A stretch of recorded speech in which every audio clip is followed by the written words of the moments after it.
أهل السنة والجماعة أنه هشيس كان كشي نواك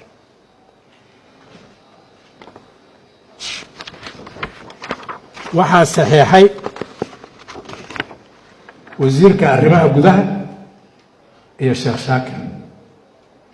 10 qodob ku qoran waa idin akhrina magaaladaana waa joogteen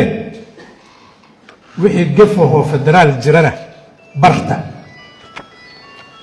wixii gafaho meel kale jirana barta waxa ugu horeeya qodobka koowaad ah si loo helo kalsooni iyo jawi xasiloon oo suurtageliya qabashada doorashooyin xor iyo xalaal ah waxa laga maarmaan ah in hay'adaha amniga heer federaal iyo heer dawlad goboleed ee galmudug ay si rasmi ah isaga kaashadaan sugidda amniga caasimadda Dhuusamareeb ee dawlad goboleedka galmudug qodobkaas waa kan la gaarsiiyay heshiiskan ayadoo laga amba qaadayo 400 ciidan ah oo isku dhafa oo isugu jira ahlu sunna wal jamaa iyo dawladda federaalka hal adeejiyo in la yiraahdo qodobkaas waa kaas arrinkan shuhada ka tiin haddaan qodobkaas wax ka jabinay waa kaas horta qodobkii aan ku heshiiyay labo in ciidamada dawlad goboleedka galmudug loo sameeyo hanaanka diiwaangelinta iyo xaqsiinta sida mushaarka iyo agabka kale ciidan ciidankii lagu daray oo lagu dhafay ciidanka federaalka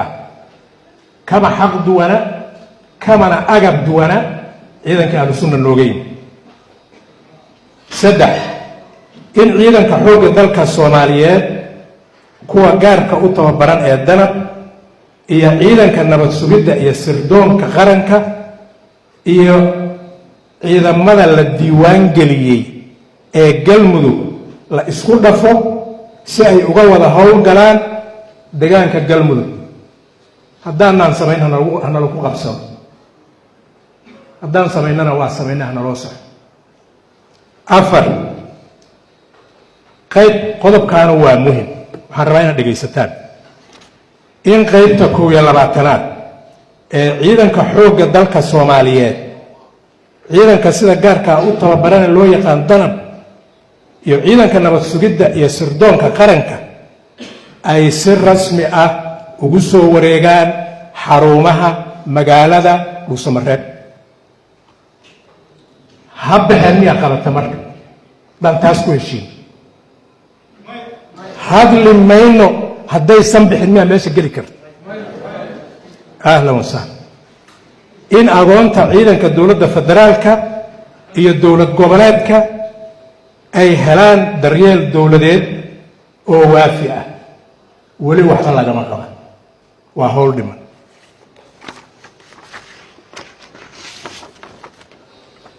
qodobka lixaad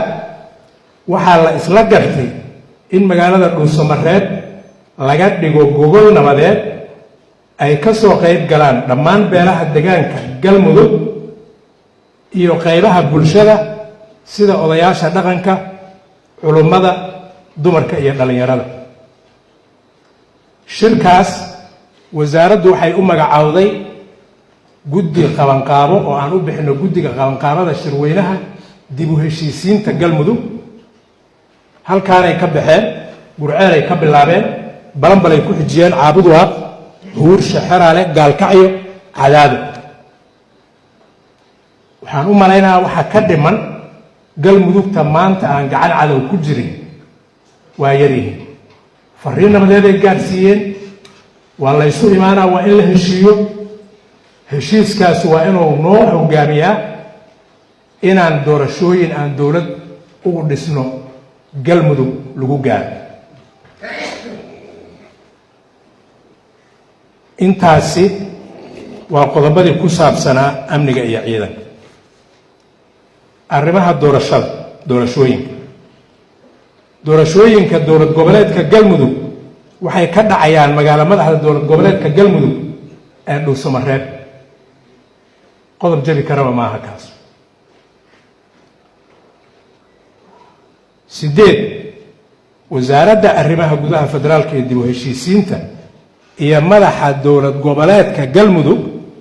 ayaa soo magacaabaya guddi farsamo xulista xildhibaanada golaha wakiilada Galmudug. guddigaas oo leh aqoon iyo khibrad maamul dhisidda iyo doorashooyinka lama gaarin. arrimaha kale ee mudnaanta leh waa qaybta saddexaad oo u dambaysa in dowladda federaalka ee Soomaaliya ay dib u fasaxdo kaalmadii dhaqaale ee kabista miisaaniyadda Galmudug iyadoo la xaqiijinayo hufnaanta hanaanka maaliyadeed ee maamulka Galmudug. waa howl bilaabatay oo socota. in dowladda federaalka ka qayb qaadato dhismaha hay-adaha dowlad goboleedka Galmudug si loo taabageliyo dowlad wanaag, nidaam hufan oo bixin kara adeeg bulsho. horta qodobadan ku heshiinay waa 10kaas qodobaan ku heshiinay. waa la jabiyey, waa la baal maray, waa nala ku ballan furay keliya waay hal qodob oo ma aana maqal heshiiskaas laga xigtay oo la leeyahay qodobka kaasa oo aan ku heshiinaa la jabiyey. reer Galmudugow, walaalayaalow, xasan khayre darajo ka maqanna uma soo doonan uu Samareeb, lacag aad ka soo heshidna uma soo doonan, gabar inuu ka guursado iyo baayamushtar inuu ka sameeyana uma imaan. qofkana abaalkiisa duurka looma diro. culummadayadu howl fiicanay soo qabteen 10 sano iyo 11 sano howl ah oo deegaankan u aayay oo caawa shirkan inaan halkaan fadhino nabadeeda ilaahay ka sokow ayagu ku abaal leh. ahlu sunna inay nidaamka wadanka ka jira oo Soomaaliya dowlad goboleedya noqotay meel ka gasho maahee intii yareedo ayadu ay u tala jirta ha loo dhaafo. waxaan u malaynaa ayagana inaysan kala u noqonayn, dagaalkana aysan kala u noqonayn.